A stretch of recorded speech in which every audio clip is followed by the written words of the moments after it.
welcome back to episode 3 in my series about making my first animated comic book.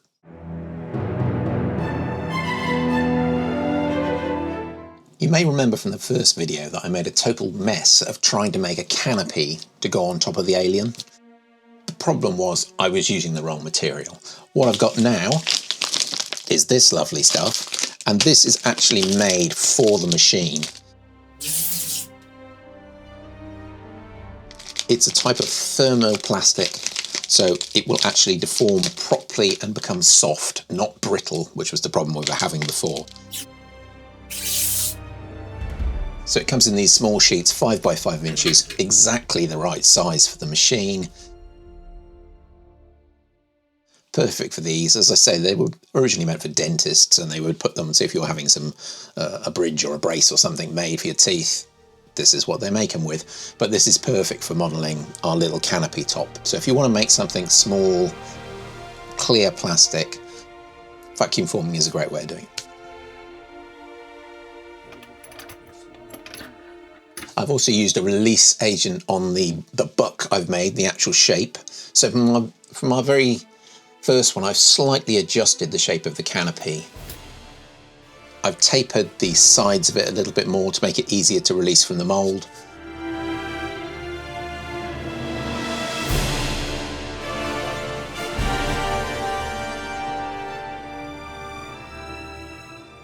As the heat kicks in, it will rise up very slightly and you get this kind of warping effect in it, and then it will start to droop down. And once you come down by a couple of centimetres or so, that's fine. Then you can turn off the heater and then whack on the vacuum and drop it onto the top. And you want to hold the vacuum on for a little while just to let it cool down.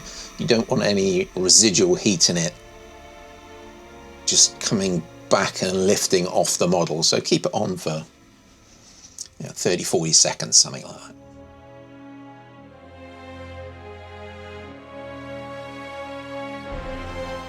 And there's the finished canopy. Wants a little bit more trimming up, but then he's good to go on top of the model.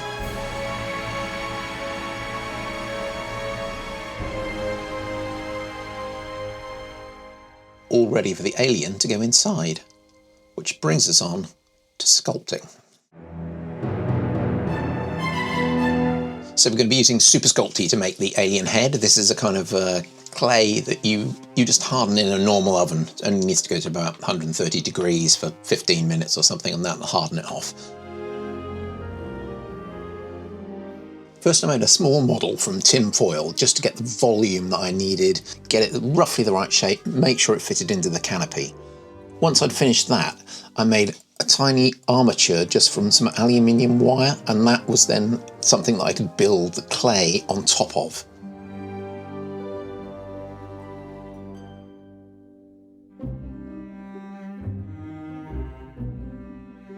So the little white stuff that I'm putting on there is called oven-baked clay adhesive. It just helps fired layers stick together, and also I thought it would probably help me get the clay to bond to the little wire armature I've made underneath.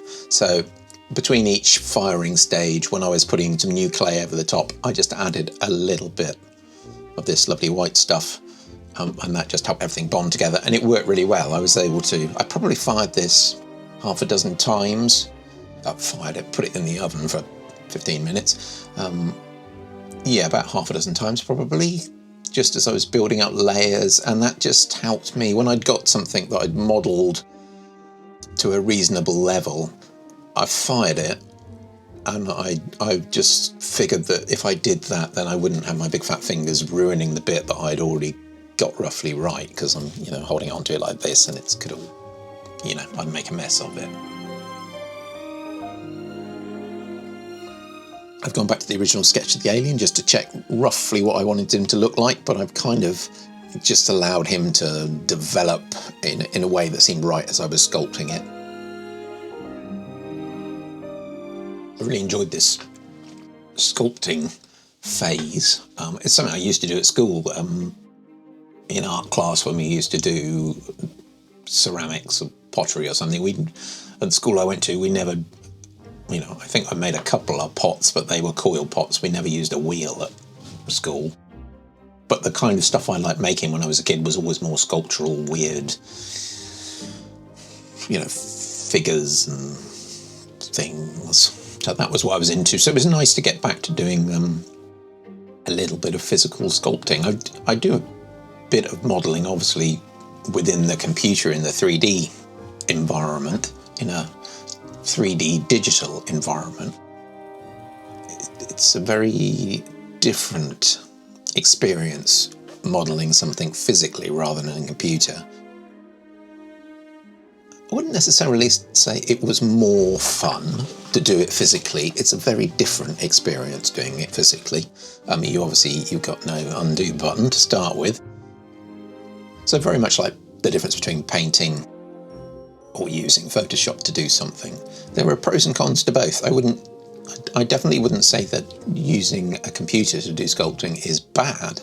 It's not. It can allow you to do some amazing things. But it is nice occasionally to actually do something physical with your hands on and, make mistakes, work with the material. I think one of the things I like about, one of the reasons I wanted to make this model physically to start with was to see exactly how it would come out in the real world, because you get lots of flaws when you're making something like that, and the flaws are quite interesting.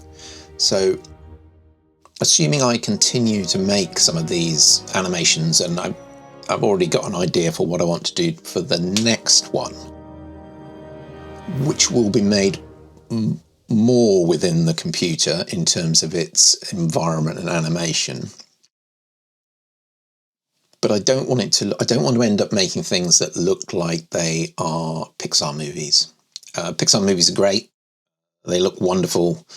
But there's a kind of look, and if you look at 3D animation, particularly movie-based, lots of people kind of copy what Pixar have done so very well.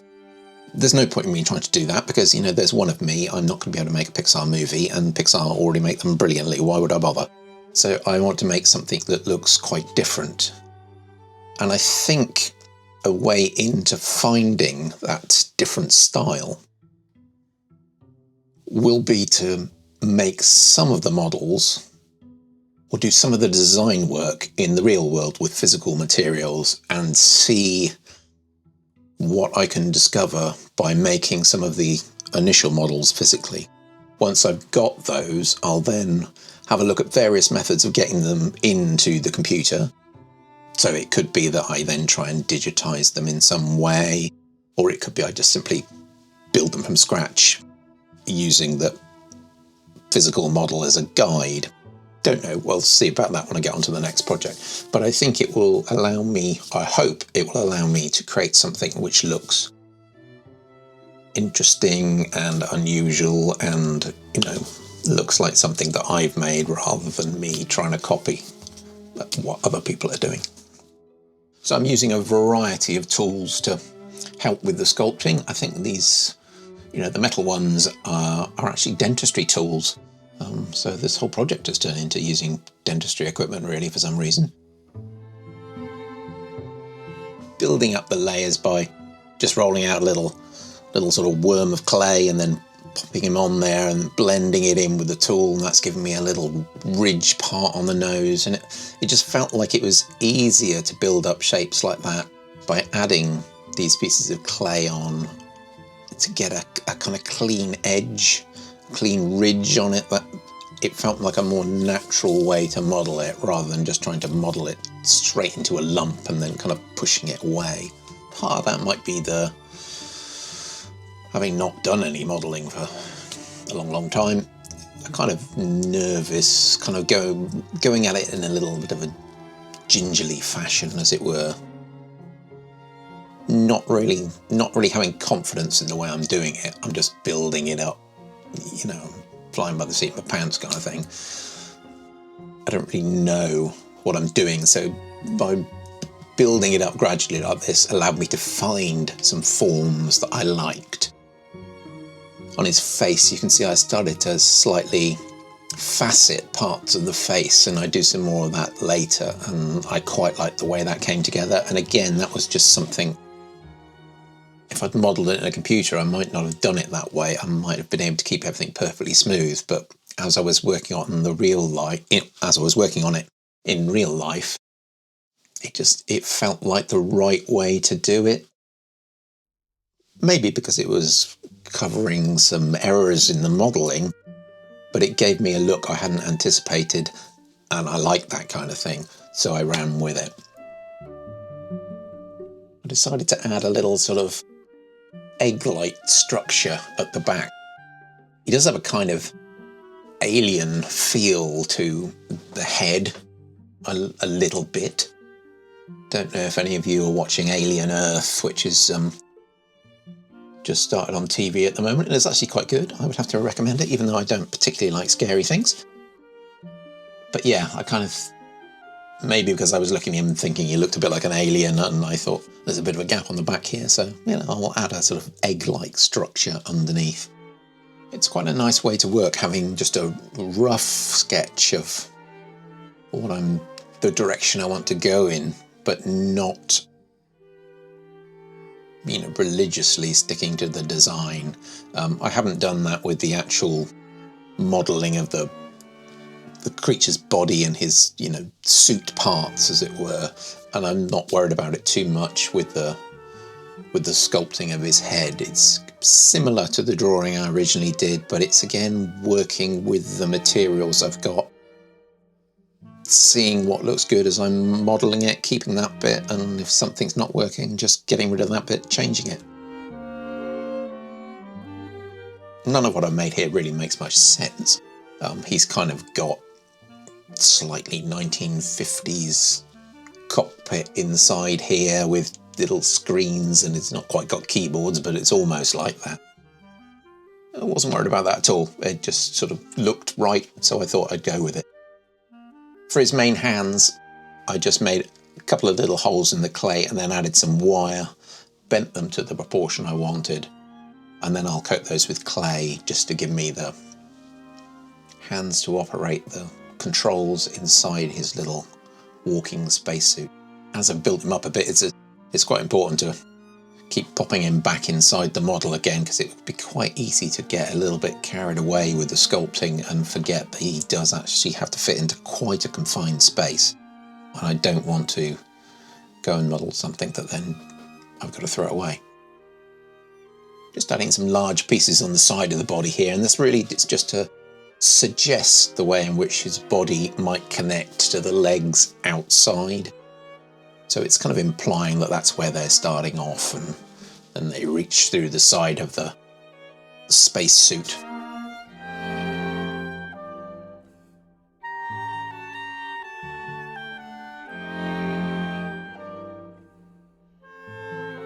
Yeah, I've added a little canopy on the top just to finish him off and make it look like he's got a bit of natural protection on him.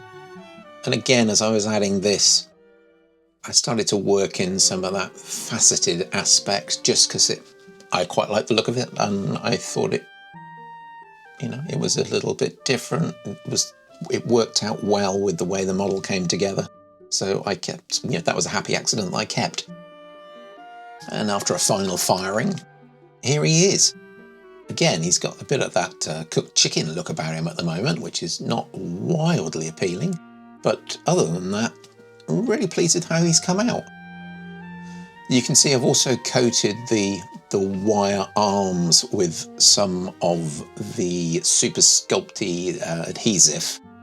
I thought again that would help. One, it helps to blend the shapes together, because you can see I put it on quite thick at the top where the hands connect. And also it'll help when it comes to painting, because it's going to give me something that the paint will adhere to much better than just the bare metal, I think. And with the squid all done, we can prime him.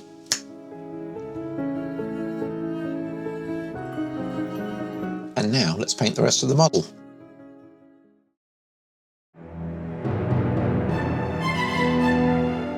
So I've got a purplish colour here, which is roughly the same colour as the plasticine that I've got. So the first job is just to give the alien a quick coat in that base purple colour. for the rest of the spacesuit, again, I'm giving it a quick base coat. In this case, it's in a dark metallic colour, and everything gets coloured in that. Once the dark base metallic has dried, I'm giving it a quick dry brush with a light metallic colour. What that means is there's not really any water mixed in with the paint. As you move the brush across it, it just catches on the surface, so all the raised pieces catch the lighter coloured metallic, and that just makes it look more natural, as if those bits have been rubbed and warmed over time, and it's a nice easy way of getting something to look as if it's had a bit of a life. These little orange things here are the suckers that go on the tentacles of the alien, so as you can see there are quite a few of them. It was a great idea of mine, this, making a creature with 8 legs and loads of suckers. And what I've done is I've just 3D printed these, given them a spray with primer, sloshed on some orange colour, really just to contrast the colour of the plasticine, and then I'm going in and adding some highlights on the inside just to give them a little bit more detail. Just working some of the orange onto the face as well, just to spread the colours about. Nice tiny brush to do this, because as you can see from my big fat fingers, he's quite a small little creature. I decided to break up the colours with some little dots, I didn't want anything too complicated on him paint-wise.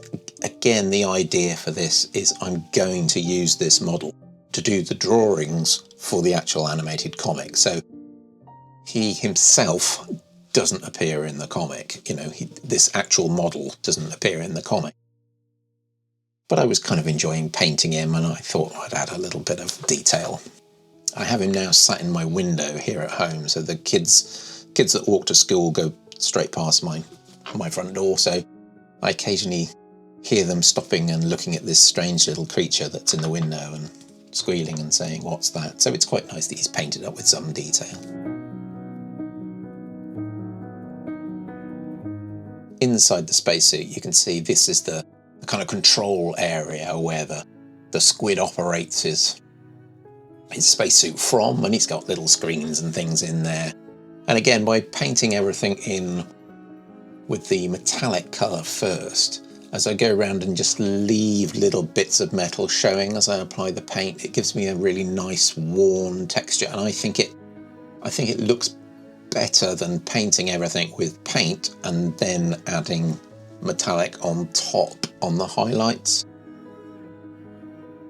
It's the way it would work in the real world, as it were. It would be metal underneath and then paint on top.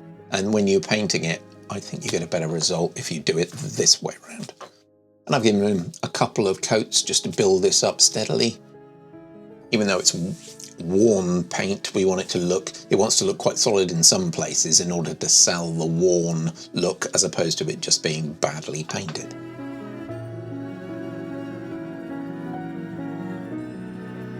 And there are all the bits painted.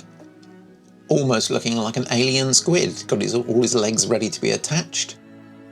Quite happy with the sort of beigey colours on the outside. I didn't want the ship to be too colourful or complicated, so it's come out well, pleased with it. And the final stage is just to add a little wash over the top. So this is just a very thin down paint, and in this case it is in a sort of dirty browny colour, and that's just going to make it look, basically it will dry off the main parts of the surface, not really leave a mark, but it'll leave some dirt in all the crevices and the creases and things like that. And it's actually a slightly shiny paint, so it will give it a little bit of a sheen when it's finished, which again adds to the sort of metallic look of the piece.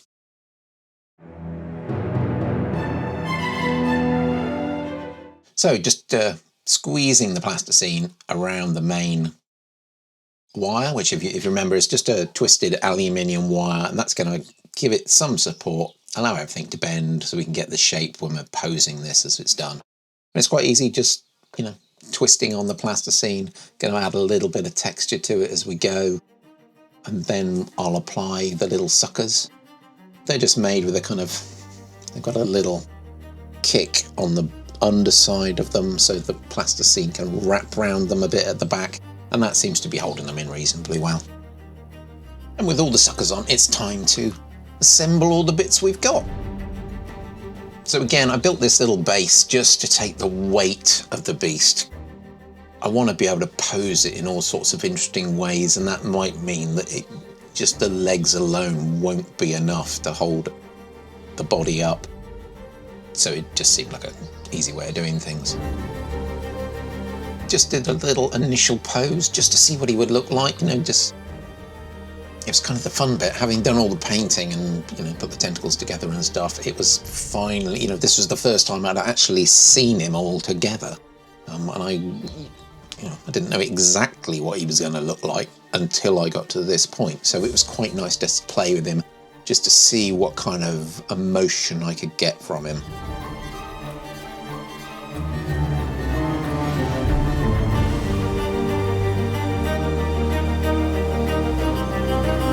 Here he is, emerging from the darkness. So I'm really pleased with the way this model came out.